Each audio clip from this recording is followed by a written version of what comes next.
Ahojte, vítajte pri pokračovaní našej prestavby. Dnes si ukážeme, ako sme robili strop.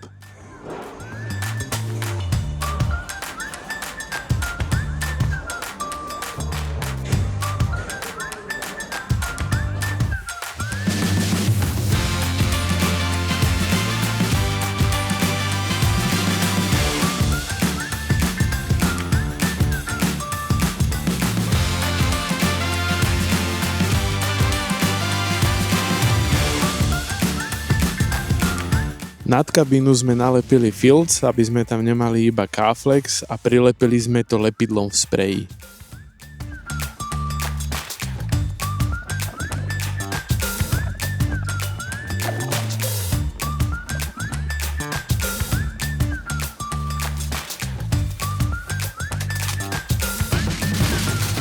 Na strop sme kúpili 4 kusy akustických panelov z Hornbachu a rozhodli sme sa tak preto, lebo sú aj pekné a aby nám trošku aj akusticky upravili zvuk v dodávke, prípadne nejaké to pršanie alebo klopkanie z hora na strechu.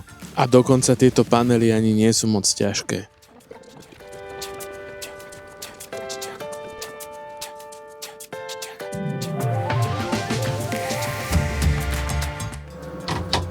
To bude kokotina, to som ja zvedavý, kde je to vypočítané.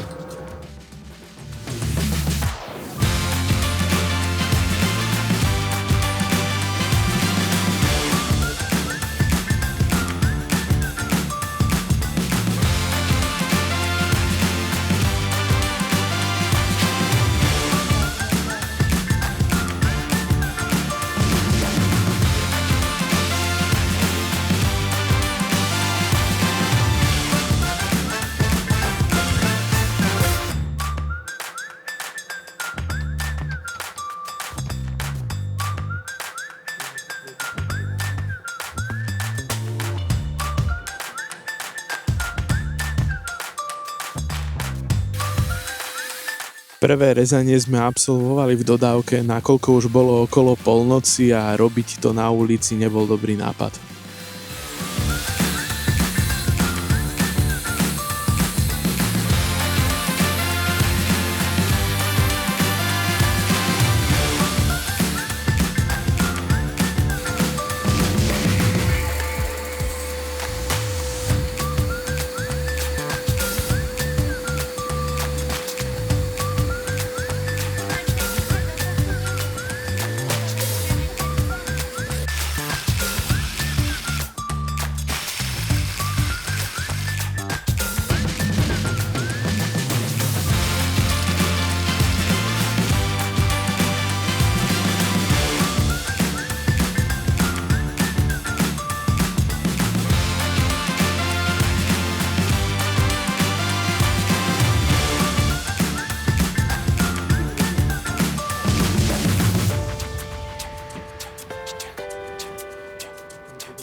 Panely sme uchytávali do predpripravených latiek a najprv sme to vlastne nalepili a potom som to ešte prišroboval a lepili sme to na lepidlo Sikaflex.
Či vie, že...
Vítajte pri ďalšom dieli pokračovania seriálu Rob si sám. Tak idem si urobiť sám.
Ďakujeme, že sledujete naše videá a na budúce sa pozrieme na to, ako sme si zapájali vodovodný systém.